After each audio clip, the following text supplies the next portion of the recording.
Hello, I'm Dango Rose. Welcome to the Mountaineer Podcast, where everybody's listening. The Mountaineer brings you the latest news of the Peak to Peak region, in print, online, through our podcast, social media, and special publications.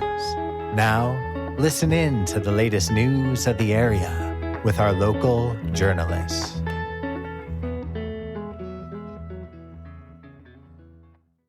What would you suggest, Dr. Capone? Well, Jenny, I recommend 3 per day.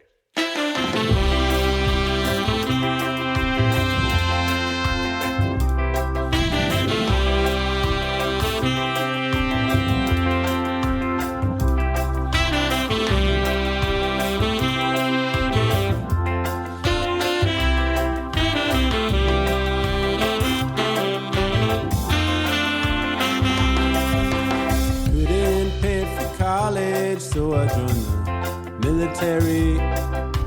Right around that time we started bombing Arab countries. Then one day the song that you are currently listening to is called 3 Spliffs a Day, and it is written and performed by the Alcapones and will be featured in their upcoming 2025 album, Everything Is Fine. Along with that album, when it comes out, you can stream the rest of their releases wherever you get your music, and be sure to check out their website at alcaponesband.com for more information about them. They'll be opening for the Gasoline Lollipops at the Caribou Room very soon. More information later in the podcast. that's the way I like to medicate.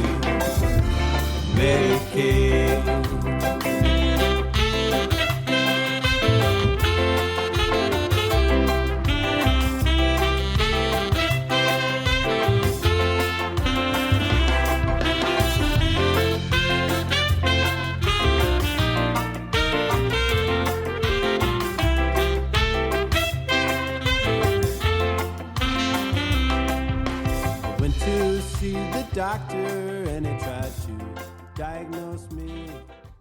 Hello there, everybody! My name is Jamie Lammers, and welcome to this week's Music of the Mountains, Where to Be and What to See, brought to you by the Mountaineer Podcast, where we've got 3 guests in 2 separate interviews today for the same show coming up very soon. Before we get into that, though, there's one announcement that I want to make, and that is a special event that is happening at the Backdoor Theater very soon. On Thursday, November 7th, the Backdoor Theater will host the premiere of the 2024 ski film brought to you by the Warren Miller Film Tour. The event highlights will include the premiere of the 2024 Warren Miller ski film, a chili dinner hosted by the Boulder Valley School District ski team, and a prize drawing by the end. The event promises an unforgettable evening of excitement, skiing inspiration, and community gathering, as the Backdoor Theater says themselves. The event will be hosted this Thursday, November 7th. The chili dinner starts at 6:30 p.m., and the movie starts at 7:15 p.m.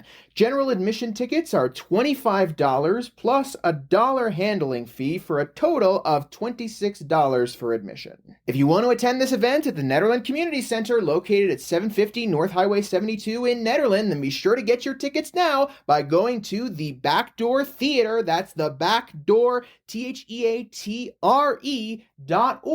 and have a great time at the movies.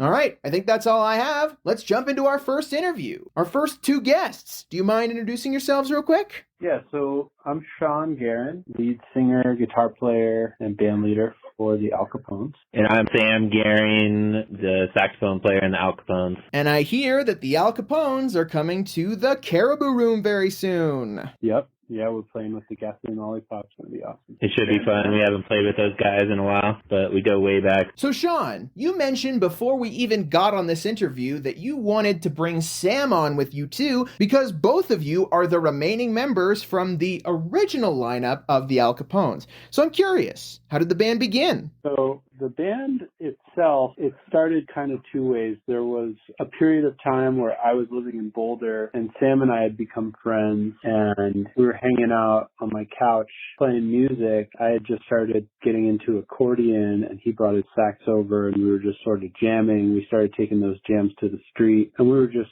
sort of messing around playing old school reggae stuff and having fun playing it on the street. And at the time, Sam also had been part of a dub reggae band called Weapons that had recently ended, and he invited me to a jam that was happening with some of those old members. And we had this jam. There were 5 of us there, and it formed the band that eventually became the band that you see today. But at the beginning, it was those 5 of us that were like the core, and Sam and I are the 2 remaining people from that first iteration of the band that are still regularly playing with it. So who is part of the current lineup of the band? So we've got on keyboard, we have Jordan Daniels. We have bass guitar, we have Curly Collins. On drums, we have Nick Dolan, myself, Shaun Garin on guitar, and then we have a 3-piece horn section, which consists of Sam, alto sax, and then we have Darin Jones on tenor sax and Les Miller on trumpet. Of course, while Shaun and Sam were around since the very beginning, the current lineup is absolutely not the same.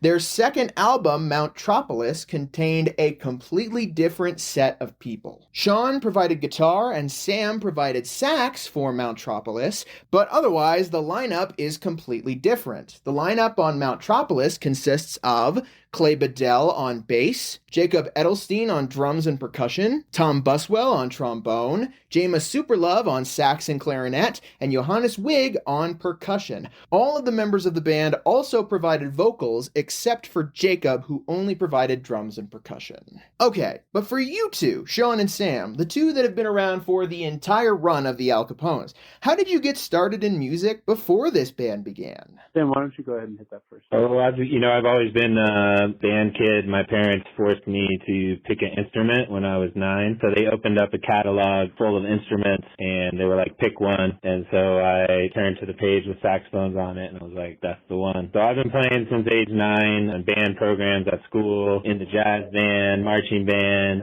And so I've always had that inclination of jazz music and soloing instruments. And then I got into reggae music and ska music, especially after I went to Jamaica on a vacation, and I think it was 2009. Their MTV down there is just like reggae music videos and reggae songs, and it's just a part of the lifestyle and the culture down there. And I just had an epiphany that I just wanted to play that type of music for the rest of my life. And so shortly after that is when I met Johannes and Clay from Jamestown, and we started that band that Shaun was talking about, Weapons, the dub band. We had a whole array of musicians, including Donovan Maka from Reggae Bloodlines, would sit on drums with us, and so that was fun. Met Shaun through mutual friends.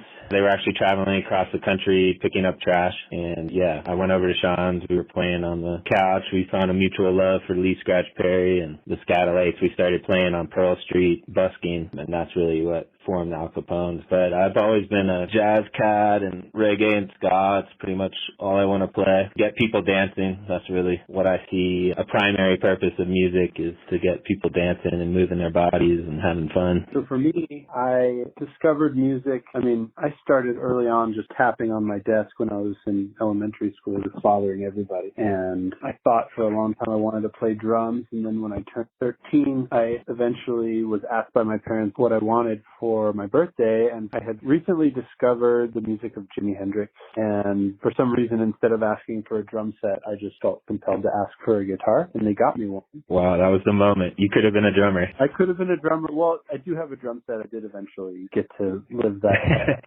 of having fun with music and from the drummer's perspective. But yeah, I started with guitar and I would just sit. It was really the first experience I ever had of true solace in my life, of just complete mental peace. I would sit with my guitar when I was 13, 14, 15 and just sit with it all day in front of the computer, like looking up tablature, looking up anything I could find, just start learning guitar, help me play it. My parents got me lessons. Eventually, I found a teacher after my initial guitar teacher he taught me some things, finger picking and chord shapes and just basic lessons. After I had gotten to a point where he had taken me as far as he could, there was a day that I went into school. I had decided to take this Guitar 1 course because I was like, oh, I should learn to read music. And this friend of my teacher came and he picked up, we're sitting there playing Old MacDonald. And this friend of his colleague, his name's Damon Foreman. He's in Maryland. He runs his own music academy. He sat down and he played this Jimi Hendrix song, Little Wing, on one of our crappy little nylon string guitars. And he just wowed everybody in class and sort of performed for all of us and then said,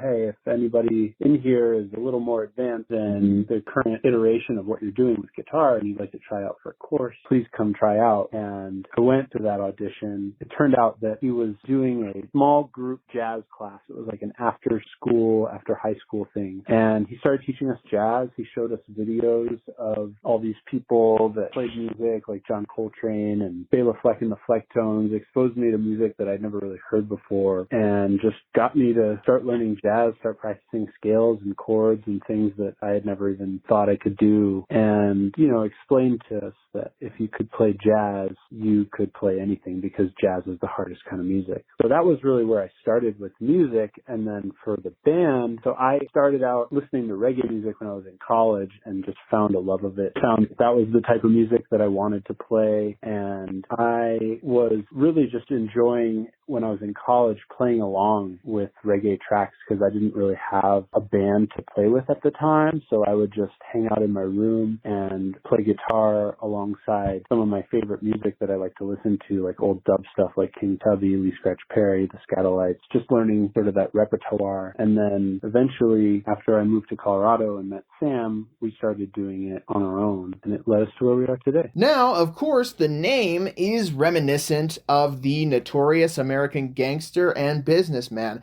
but where did the name really come from? What elements came together to create the name as it is formatted now?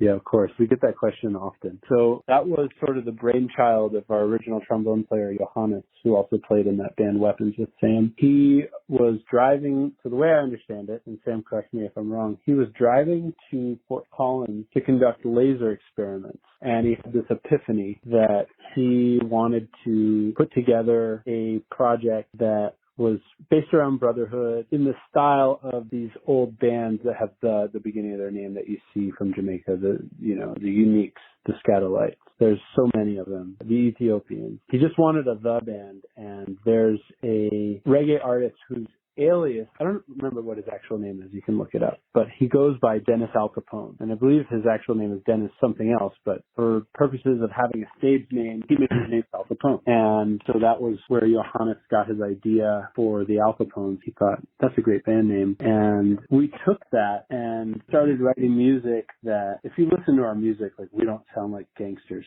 It's not tough music. It's Gangsters of love. We're gangsters of love. We took a little spin on that you might not expect from an association with the gangster Al Capone. It's a lot more positive and uplifting music than that. Yeah, I've been digging into some Prince Buster recently, and he has a version of Al Capone. I don't know if that's the original version of Al Capone and if the Scatolites covered it. But Dennis Al Capone, he's like the chatter. But there's a song from Prince Buster, who's kind of a legendary figure in ska and rocksteady music, who has a song Al Capone, which we've covered in the past. It's on our first album, EP, Happy, but I could play a little clip of it if you want. By the way, as a confirmation, the real name of Dennis Al Capone is Dennis Smith. Oh, and as a confirmation, Tommy McCook was in fact the person who covered The Shadow of Your Smile. As Sam mentioned, the band's cover of the song Al Capone was featured on their debut release, Happy. The Bandcamp version of the release contains 3 more songs than the digital streaming release, and Al Capone is one of those songs that is only available on the Bandcamp release. The lineup is essentially the same here as it was for Mount Tropolis, except Tom and Jema had not gotten involved with the band yet, and the recording engineer also provided keyboard for that record. And that recording engineer's name is Andrew Lunsford. Even though Sam didn't end up playing a clip of Alcapone for me, I'm just gonna play a little snippet of that cover now in case you're curious to check it out on your own.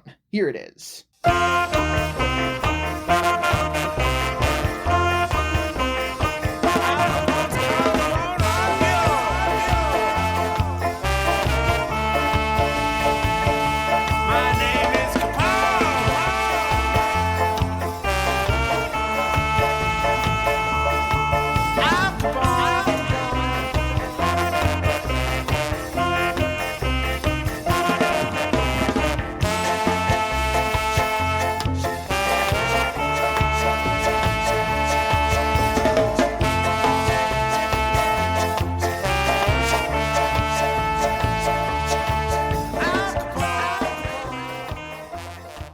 Once again, that was Al Capone, covered by the Alcapones. Sam ended up talking a bit more about some of the inspirations behind the music that they play now. I think, it also speaks to, the whole genre of early ska and rocksteady. They had a fascination with outlaw movies and outlaw tales, and there's a whole series of upsetter songs and Lee Scratch Perry songs that are based off of the spaghetti westerns, like Good, Bad, and Ugly. A lot of those movies were influences, so it's a similar fascination with gangster culture and outlaw culture and bringing that into the music a little bit. Horse sounds, gunshot sounds.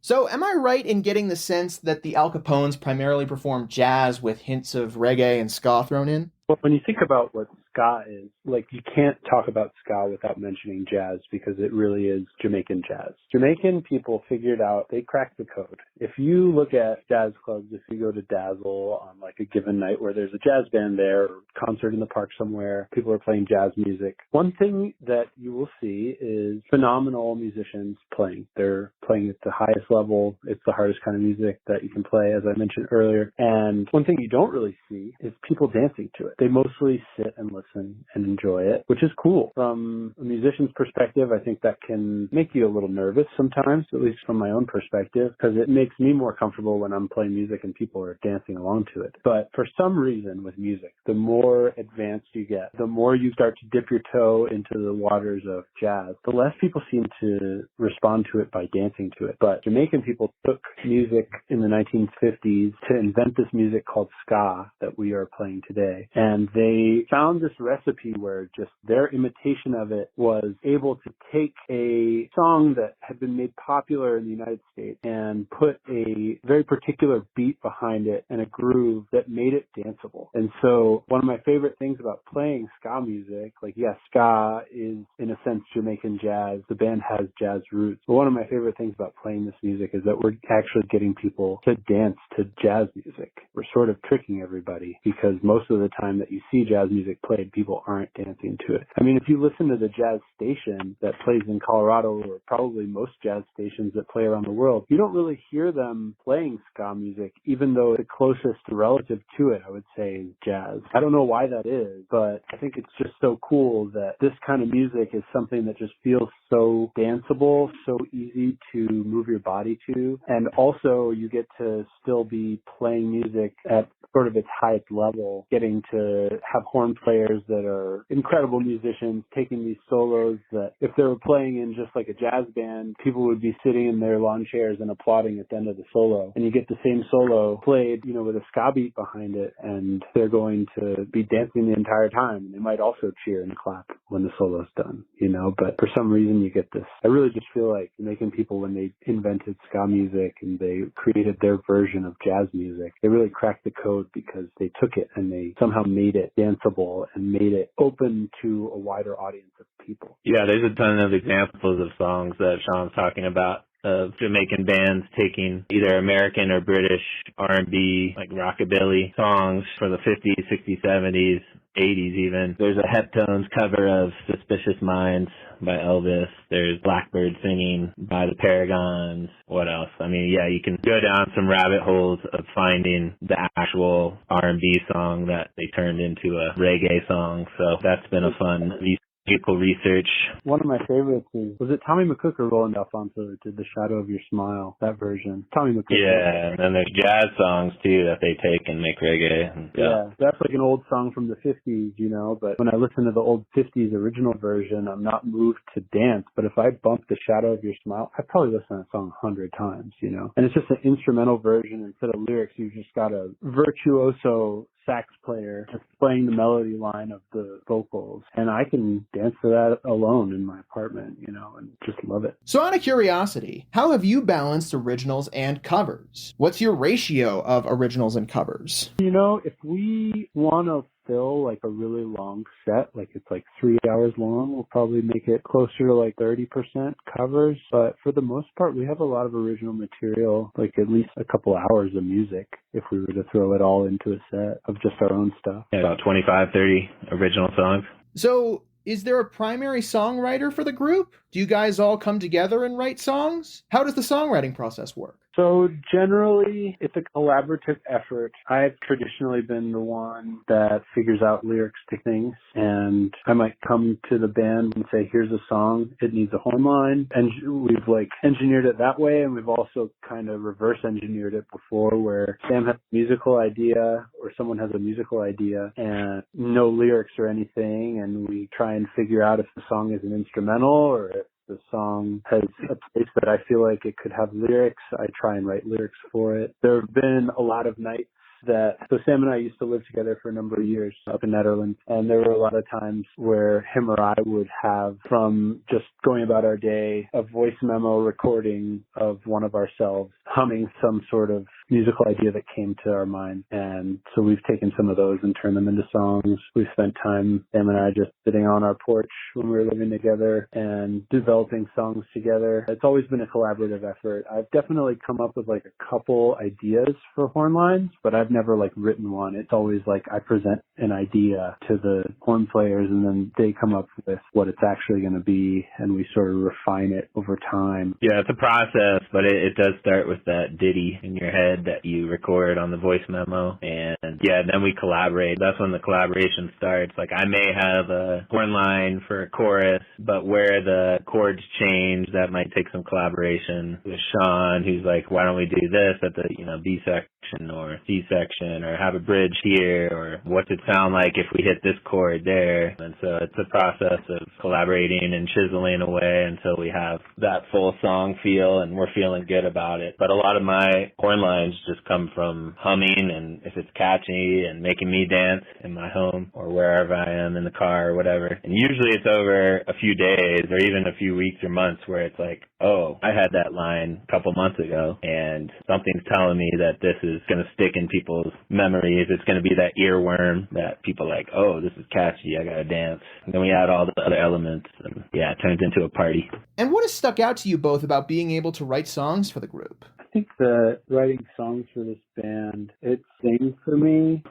It helps me to process some of the things that I've needed to learn in my own life that I feel like might be helpful to others. And I think that music is something that is best when it is shared with others. Like it's almost like I feel like it's okay if you want to make music and you just hang out in your home and you play it for yourself or for your family. But I really think that the best thing that we could do with it is to share it with others, because, you have any number of people that go to a concert and experience someone's music. Everyone that hears it is going to have a different takeaway, different experience with that song, with those songs that a musician or a band plays. And so it's always been my goal to sort of just share my heart with everyone in an effort to help myself heal, help others find whatever it is they need out of their experience, and walk away feeling changed for the better from it. That's really what I'm thinking about when I feel like writing a song. And it's always something that I feel like the songs for this band, I haven't been able to just come up with them. Like they come through me at one point or another. And there are times where there's a lot coming through. There are times where it's kind of quiet. And I just try to make sure that I'm paying attention for when something comes up and I'm ready to write down my idea. There's a number of songs that, just from the process of journaling over the years, I've written 2/3 of a song before and felt like it needs a third verse, and then come back to a journal entry where I find those first couple of verses and And then I look back like years later and I've written the third verse without realizing it and put them together. I think that's how Alcapones, I was able to write that song. The lyrics for that came over time. So it's really just making sure that you have a dedication to writing in general and allowing yourself the ability to just listen so that when something does come through that feels like a song, you can take a minute to dog ear that moment or that page in your journal and try and find a way to express it musically. Yeah, what gets me always is how intergenerational our music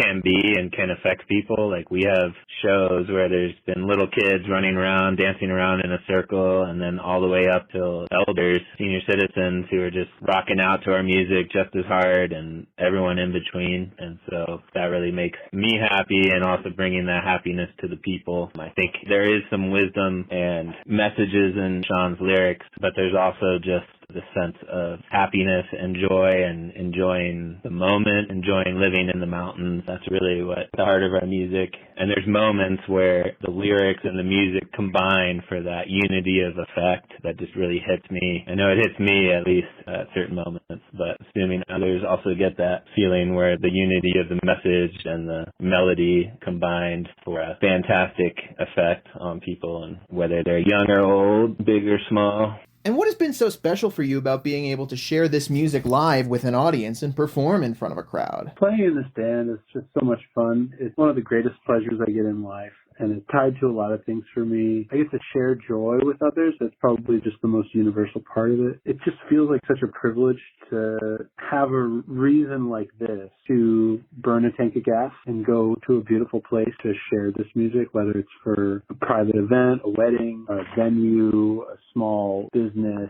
We've sort of seen so many different places that you can play music, and it's helped us travel to so many places. Like, I've seen so many areas of Colorado and gone on tour a few different times to areas that I would have never otherwise been to. And it was all because I'm part of this group and we share a love of making this music together. And so it's just been great to get to share it, to feel the joy from it, to see others experience the joy from it, to help people dance to it. I even have had probably a couple dozen of people over the years tell me that our album, Mountropolis, the CD player in their car just always has it in it, and it's like their cross-country CD that they just play on repeat, and it helps them get through their journey across the country. When we went and toured Belize, they were playing our album in their boat that they used to take us out to the bar where we were going to be playing music, and they were like, yeah, we listen to this on the boat all the time. I'm like, oh my God, you guys are listening to our album out here? This is so cool, you know? So it's just so awesome to feel like music reaches people everywhere. Like, you can just go to a search engine and type in the Alcapones and you can get our music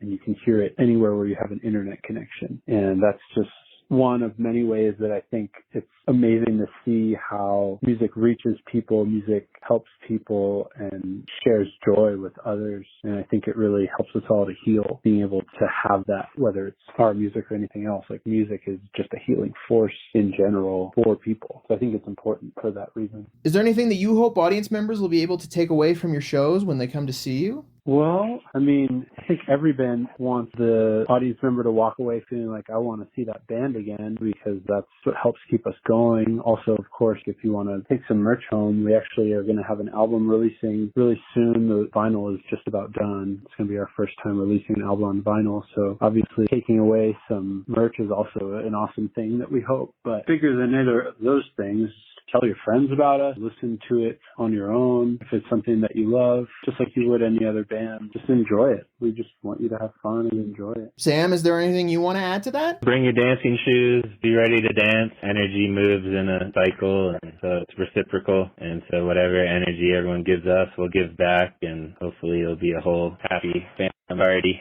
But yeah, Caribou Room, it's going to be great. Saturday, November 16th with the Gasoline Lollipops. We've been playing with those guys for at least a decade. And Shaun mentioned we went to Belize. They took us down to Belize with them, and that was an awesome time. So we're going to spread the vibes and the love November 16th.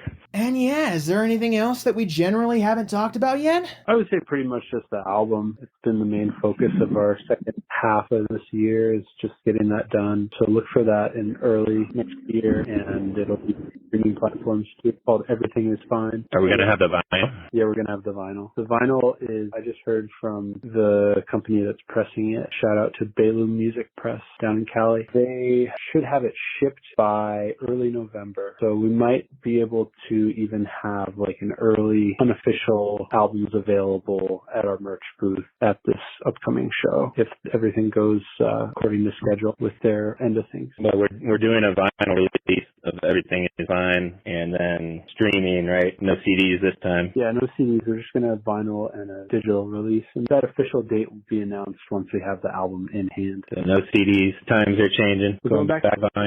Going back to vinyl. Well, thank you so much, Shaun and Sam, for coming on board and joining us for the podcast. Well, thank you so much, Jamie. I really appreciate you reaching out and taking the time to have this conversation with us. It's been nice to go back through memory lane about the band a little bit, think about why we do this and why we're still here. Always good to connect with the roots, keep mountain music alive. Yeah, man, definitely. I'll promote the show and where else you can find the band after our next interview because it is also relevant to that upcoming show. Our third and final guest for the week. Do you mind introducing yourself real quick? My name is Quay Rose, frontman of Gasoline Lollipops. And as I just talked about with Shaun and Sam, Gasoline Lollipops are coming to the Caribou Room. Yes, we are, with the Alcapones. Now, I ended up promoting you guys just a smidge earlier this week in an audio library episode of the Mountaineer podcast, where I read the article that I wrote for you guys all the way back in 2022. I interviewed Clay all the way back then, so this is the second time I have featured the same artist in Music of the Mountains. The first time was Darin Jones. You can hear me read the article on Monday's episode of the podcast, or you can read the digital version of the article in the March 24th, 2022 edition of the Mountaineer. But since that last interview, Clay, what's happened with Gasoline Lollipops? What's been going on in your musical world? Well, since then, we got a manager and a booking agent, and we've been out on the road a lot more than ever before, and we are on our way to Lafayette, Louisiana right now to go record our next album. And we also got a Grammy Award-winning producer to produce that record, Mr. Steve Berlin from the band Los Lobos. So, for those who don't know about Gasoline Lollipops, can you tell us a bit about how the band got started? Well, the current lineup of the band has happened piecemeal over the last 14 years, but the original band started 6 years before that, so it's been 20 years now. And the original lineup was just a two-piece. It was me and the drummer Johnny Mauser, and we were playing cowpunk, sort of like a hillbilly version of the Black Keys, maybe. And yeah, we accumulated more members pretty quickly. Gregory Alan Isikoff and Jeb Bose were original members of the band, and then it just slowly morphed over the years. It's been sort of a game of musical chairs with a lot of positions, but we've had the same lineup now for about 5 years with Kevin Matthews on drums, Scott Coulter on the keyboards, Don Ambory on the guitar, and Bad Brad Morse on the bass. So is there a specific style of music that Gas Pops ends up focusing on? No, I wouldn't say so, other than under the general blanket of roots music or roots-inspired music. So these days our catalog is pretty diverse. We've got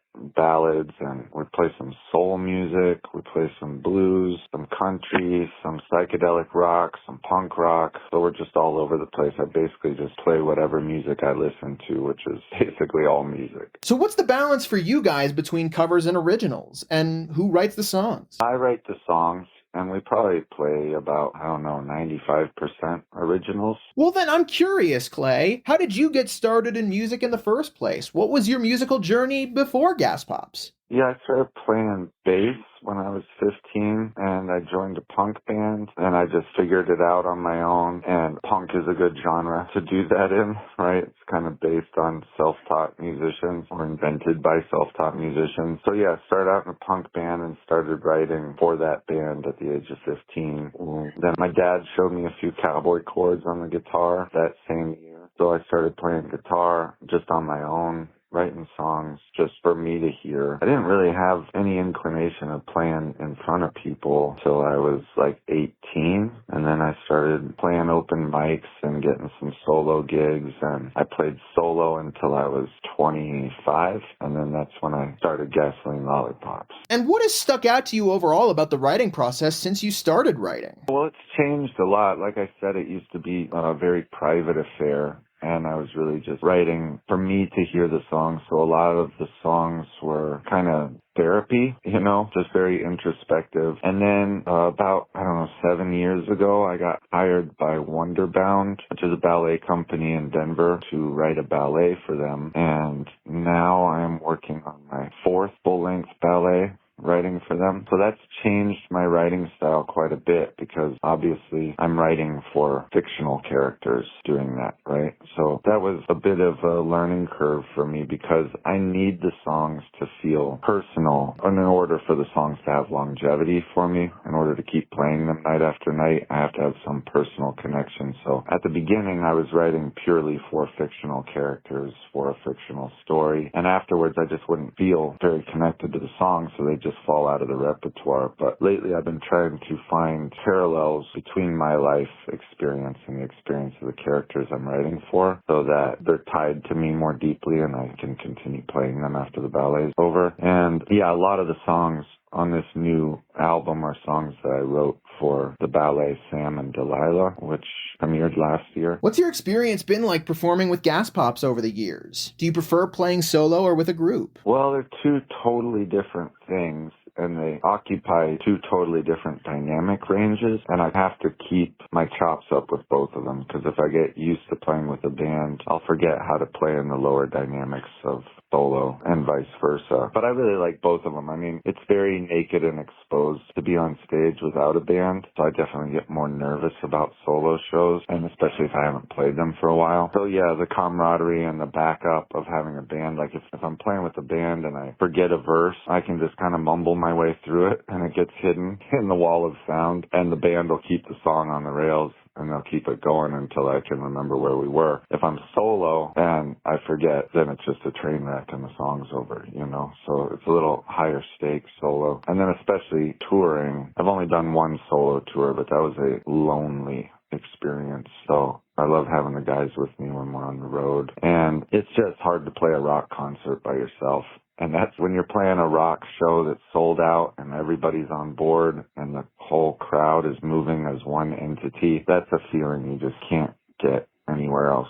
I'd say that's my ultimate drug of choice. And what's funny is, after all this time of knowing about your band, I don't think I've ever asked, where did the band name come from anyway? It came from an LSD trip in high school, long before I ever had a band. We were just playing the game of trying to think up the craziest band names you can. My psycho ex-girlfriend came up with that name, and I kept it in my back pocket until I could find some guys to play with, and then I stuck the name on it. And I guess that's kind of why we started out as Cowpunk, because I was trying to live up to the band name. I tend to do everything backwards. A lot of times I'll think of an album title or an image for an album cover, and then I'll write the entire album for that title or for that image. So I'm personally curious, with the vast variety of the music that you've performed under the moniker of Gasoline Lollipops, do people find themselves jarred when they hear a style that doesn't seem to fit with that name? Yeah, they are jarred, and I love that. And the more shocking I can be, or more unpredictable we can be to the audience, I think the better. But what fueled the change was just having bandmates that were capable of playing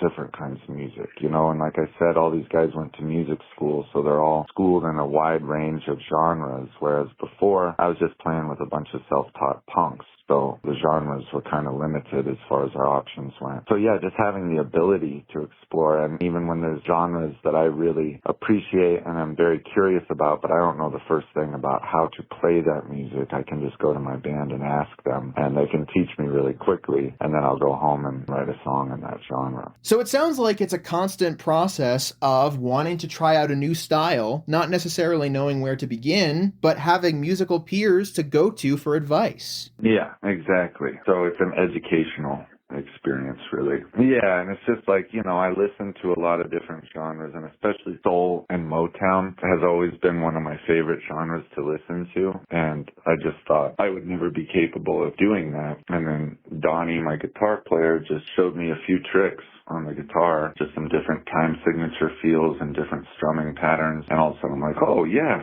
this is it, It's like the veil of the mystery had been lifted. And yeah, it's actually quite simple. It's really just about a feel and how to translate that feel in a convincing way. So, and feel is a very subtle, elusive thing, and everybody has their own interpretation of it. So now we're down to the subtleties of feel and the placement of the beat within the grid. So that's kind of exciting to me, is working on this level of subtlety where the audience, the layman, probably doesn't know the difference. I'm sure they feel the difference, but I think that's sort of a mission that musicians pursue for the rest of their life. I don't know it's something you ever perfect, having 5 people all with the same sense of feel throughout an entire show. It's like it happens in glimpses. There'll be like 30 seconds here and there where we all are right on the money in this relaxed pocket. But it's one of those things where it's like the second you look at it, it disappears. You got to keep it in your peripheral. It sounds like there's also a willingness with the whole band to try new things and accept when it doesn't work out. Yeah. Exactly. And on this new record, for instance, there's like some really classic country songs that are just super on the nose, sound like Johnny Cash or Waylon Jennings. And then we've got some insane psychedelic punk songs on here that I don't know you could really compare to any band. And then we've got a couple of super sad bastard ballads. It's just all over the map. I'd say it's kind of schizophrenic, but that's how, like when I arrange my playlists on Spotify, that's how it is. It goes from Operation Ivy song to a Mazzy Star song to Hank Williams to Leonard Cohen to NoFX. It's just all over the place. So what's been your favorite part about being able to perform with a group like Gas Pops over the years? I guess watching the audience's lights come on. Whenever a new band takes the stage, oftentimes the audience, it's hard to hook them. It's hard to hook a new audience. And with this band, I think when they hear it go from a country ballad into a psychedelic punk song, all the heads turn. They look at us, and it's not just that we're hacking our way through this stuff. We've really spent a lot of time perfecting our sound. So yeah, that's a rare thing when you hear a new band that you've never heard of before and they're 20 years into dialing their sound. It's a pretty special experience, and I just like seeing new audience members have that experience and come into our community, because that's really the strongest point of this band, is the community that's sprung up around us. And I feel like we have a very unique group, like inner circle of fans. And they're unique in the sense that they're all just really good, humble, loving, caring people. And it just feels very genuine. And I really feel like I've built a secondary family from the people who are drawn to this music. It's an interesting thing when you're playing for a complete stranger and they're listening to the words of the song and they're identifying very deeply with it. And when they come up to you after the show and they say, hey, this song, that song, the other song, it almost perfectly captured these moments in my life, and I know exactly how you felt, and I know how you feel, and I understand the change that an event like this has on you. And so right away, me and this perfect stranger have more in common than a lot of acquaintances I've had for 20 years. And so the connection is instantly deep and instantly personal before I even know the person's name. And I'd say that's probably the greatest gift of playing music. And is there anything that you hope audience members will be able to take away from your shows when they come and see you? Yeah, I would say, I've had a lot of people tell me that they've had this experience at Gas Pop shows, and this is an experience that I have at every single Gas Pop show, which is an exorcism of sorts. It's like all the tension, stress, insecurity, fear about regular day-to-day living and just how hard it is to make it in this world today and how isolating it can be. From the beginning to the show to the end of the show, it all comes off. It's like whether it's me shaking it off through screaming into a microphone and beating the shit out of my guitar, or whether it's an audience member shaking it off from dancing or crying or laughing. By the end of the show, everybody in the room is 20 pounds lighter. And I don't know how or why that happens. It feels magical, but it works every time. Unlike drugs and alcohol, which are sort of like a crapshoot. You don't know if it's going to if the medicine's going to work or make it worse, you know. With music, it hits every time and it does its job every time, and I feel cleaner for it. So, out of curiosity, is there anything else you can tell us about the upcoming album? Yeah, so like I said, it's largely inspired by the Sam and Delilah ballet, which was based on the biblical story, but it took place in East Texas in the late 70s. So in our story, Samson is a crooked sheriff in a small town, and Delilah is a hair salon owner. It's sort of like a white trash hillbilly romance tragedy, which is unfortunately something that I have a lot of experience in because I grew up in Arkansas and Tennessee, and I know firsthand about hillbilly romances. So yeah, it was easy to draw parallels between the lives of these characters and my upbringing. So there's a lot of me and my family and friends in these songs. But Garrett Ammon, who is the director of Wonderbound, also wanted sort of Quentin Tarantino vibes in this ballet. So there's some like surf punk and just other weird kitschy sounds that I thought Quentin Tarantino might find cool, and I certainly found it to be inspiring. So we wrote that group of songs, and then there's a few other songs that weren't in the ballet. And then, yeah, we opened for Los Lobos, I guess that was last winter, and I was just talking with Steve Berlin, their saxophone player, backstage, and I had heard that he was a record producer, and I looked him up online, and he won like a bunch of Grammys for production credit. And I just took a long shot chance and asked him if he would be willing to produce our next record. And I was like, yeah, I don't know if I can afford you, but we'd be so honored if you do it. And he was like, yeah, absolutely. I like your band, and we'll work out something that works for you financially. And he's been awesome. And we've met up with him twice since then for rehearsals and arranging sessions. We met him in Portland, and then we met him last month out in Colorado when he was on tour. And we'll be seeing him in 3 days down in Dockside to get started on this thing. Yeah, and this will also be the first record we've ever had a producer on. So we're excited to see what effect that has on our sound. So wait, to clarify, does that mean this is the first time you've had a producer outside of the band, or the first time you've had a producer in general? Producer, well, I guess you could technically say that I've produced the record, but I didn't really. We just rehearsed until we all liked the song, and then we recorded it. But nobody was really thinking about arrangements very much, you know, and so I feel like if I have a critique of our past albums, it would be that they're too busy, like too many players playing at the same time. And with Steve, so far our experience has been his main function is to create more space and cohesion in the songs so that it's less like a bar band jamming and more like writing songs for radio in the sense that they're just more streamlined and concise. Is there a title or an upcoming release date that you can tell us? We don't have a title, but I believe the release will be in April. I think we may have even already booked that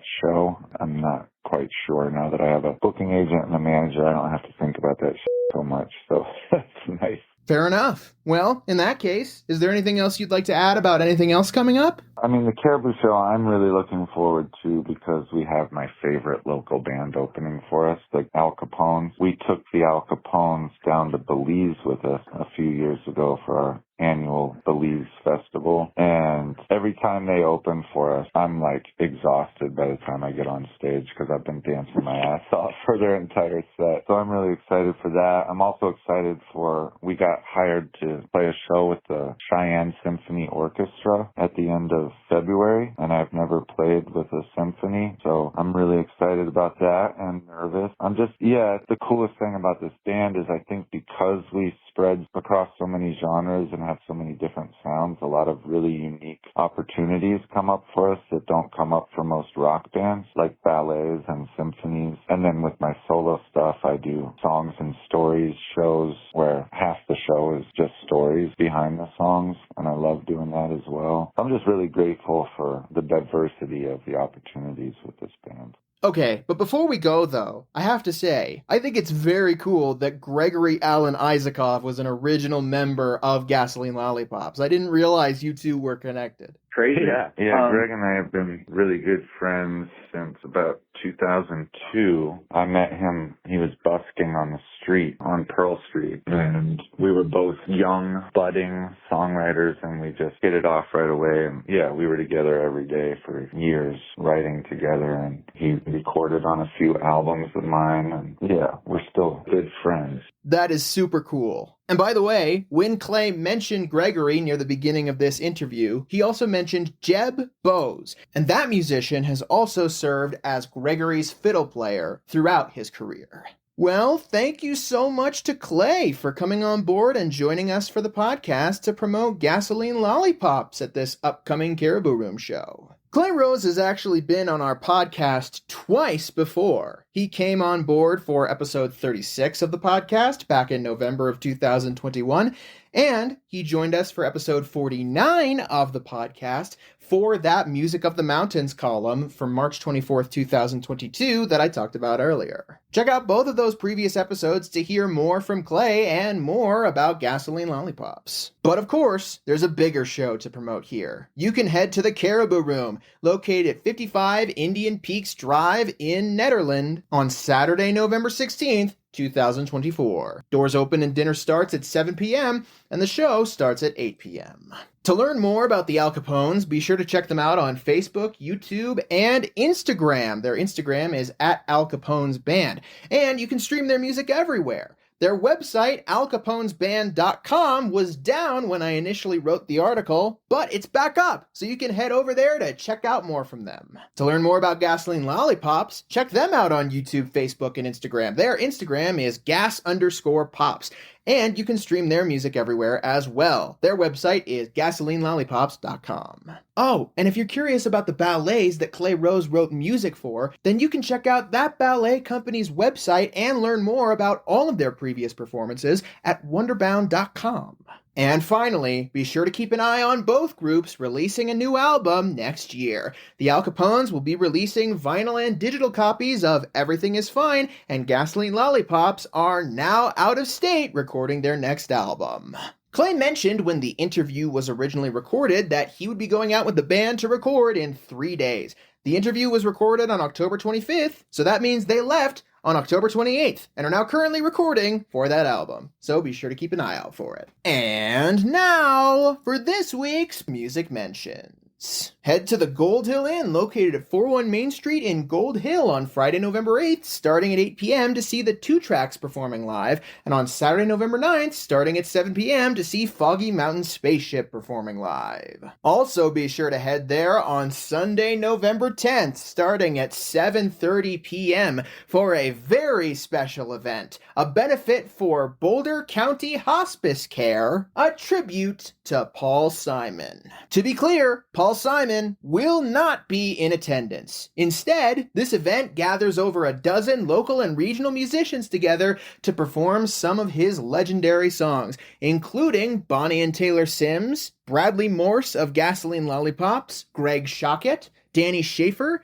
Kate and Sarah Farmer, Finn O'Sullivan, Bob Barrick, Many Mountains, Livy and Austin Ambery, Lundy Knight, Donnie Ambery of Gasoline Lollipops, Lucy Moore, and Strange Birds. Again, all proceeds will go to Boulder County Hospice Care. There is no required admission, but a $20 cash or check donation is suggested. If you make a check, make it payable to TRU, that's TRU, Community Care. If you want to see this awesome event, then head over there on Sunday, November 10th, starting at 7:30 p.m. Head to the Gold Hill General Store, located at 531 Main Street in Gold Hill on Friday, November 8th, starting at 7 p.m. to see Josie Rosales performing live, and on Sunday, November 10th, starting at 11 a.m. to see the Foggy Tops Bluegrass Band performing live. Head to the Jamestown Mercantile, located at 108 Main Street in Jamestown on Wednesday, November 6th, starting at 5 p.m. for an open mic night, on Thursday, November 7th, starting at 7 p.m. to see Mickey Boulder performing live, and on Friday, November 8th, starting at 7 p.m. to see Paper Moonshine performing live. Head to Knotted Root Brewing, located at 250 North Caribou Street in Nederland, every Wednesday at 6 p.m. for an open mic night. Also be sure to head there every Friday at 7:30 p.m. for a DJ night, every second Friday at 7:30 p.m. for a reggae DJ night, and every Sunday at 5 p.m. for Jazz Sundays. Head to the Caribou Room, located at 55 Indian Peaks Drive in Nederland on Saturday, November 9th, to see the Brothers Comatose with AJ Lee and Blue Summit performing live. Doors open and dinner starts at 7 p.m., and the show starts at 8 p.m. And finally, pick your preference. If you're in the mood to visit Gilpin County, then be sure to head to the Very Nice Brewing location at 180 Jankowski Drive in Blackhawk on Saturday, November 9th, starting at 5 p.m. to see Tony Crank and Earl Corey performing live. If you're in the mood to visit Nederland, then be sure to head to the Very Nice Brewing Company location at 20 East Lakeview Drive, number 112 in the Caribou Village Shopping Center on Saturday, November 9th, starting at 5 p.m. to see Riverspell performing live. Did we miss you or any of your performances? Do you want to submit your music listing in the Peak to Peak area? Do you have updates to your business or to your performances? Please call 303-810-5409 or email info@themountaineer.com or media@themountaineer.com to be included in the next print edition or the next podcast of The Mountain Ear. Thank you so much to everybody who decided to tune in to check out the first November 2024 episode of the Mountain Ear podcast. If you want to share this episode around with whoever you see fit, then be sure to head to our podcast main hub at the mtnearpodcast.buzzsprout.com or scroll down to find our podcast archive all the way down to the bottom of our homepage at the mtnear.com. If you would like to be featured in the podcast at some point in the future, if you would like to be interviewed or you have a story that you want to contribute or you have advertising that you want us to share, then be sure to email me at media@themountaineer.com and we will get something sorted for you. We should be back Monday with our regularly scheduled special segment brought to you by our correspondent, Marianne Rosen. We'll see you guys then. Have a great rest of your day.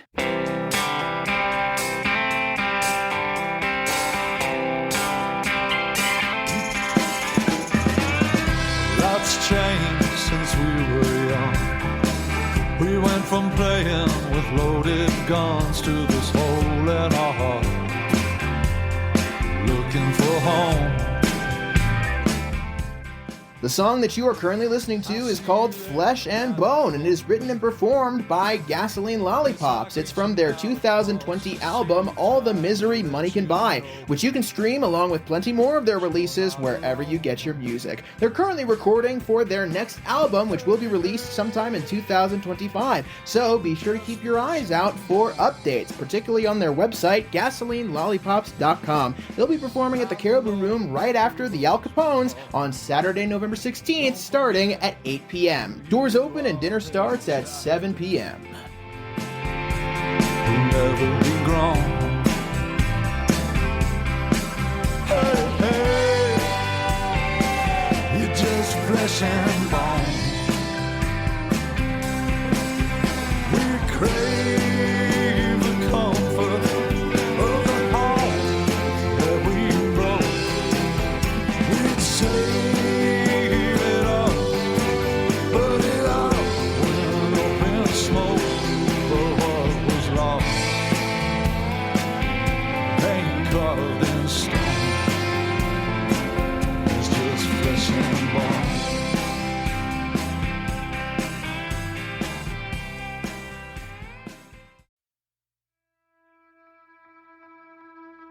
And that's it for our show.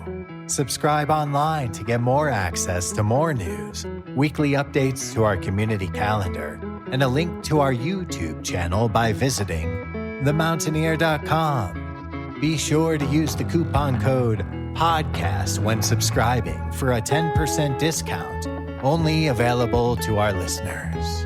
If you are in the local Peak to Peak area, be sure to pick up a print edition of The Mountaineer at a local business. I'm Dango Rose. Thank you for listening.